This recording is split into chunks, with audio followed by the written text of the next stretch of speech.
संजय यदुवंशी। हम तो भगत सिंह का जानी थे, हम तो भगत सिंह का मानी थे। तू फैने अहू बॉलीवुड के,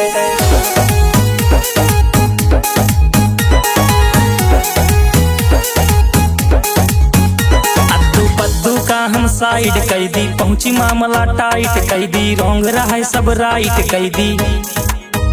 अद्दू पद्दू का हम साइड कैदी पहुंची मामला टाइट कैदी रोंग रहा है सब राइट कैदी। जय श्री राम। आल्हा उदल के तलवार फरसा परशुराम के जानी थे। तू फैने अहू बॉलीवुड के, हम भगत सिंह का मानी थे। भगत सिंह का मानी थे, हम भगत सिंह का मानी थे। तू फैने अहू बॉलीवुड के, हम भगत सिंह का मानी थे।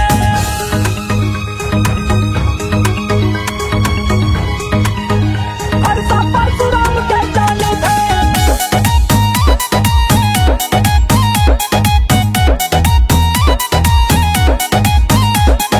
माटी के चूल्हा पे रोटी बनी, माटी पे बैठ के खाई वाला। माटी के कुआं से पानी मिला, पानी भरी सीधा माटी के प्याला।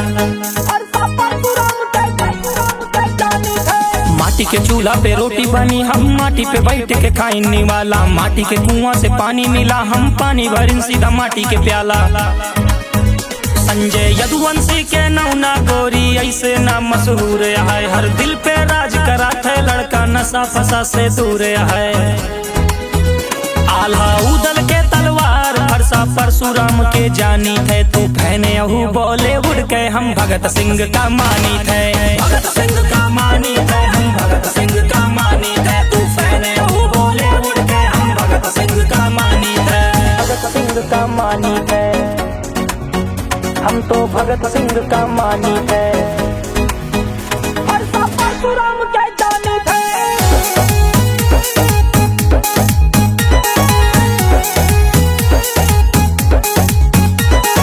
कॉपी करे दुनिया सारी, जौन भी लइका गाएबा। देसी लड़का गांव के देखा, शहर तो हर ही लाएबा। कॉपी करें लइका के सब कॉपी करें। ई लइका के दुनिया कॉपी करें, जौन ई लइका गाएबा। देसी लइका गांव के देखा, शहर तो हर ही लाएबा। हमरे बारे में सब झूठी अफवाह उड़ा के रखेबा, पर लड़का सबसे भाईचारा बना के रखेबा।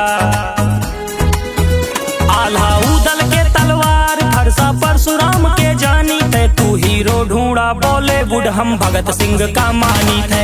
भगत सिंह का मानी थे, हम भगत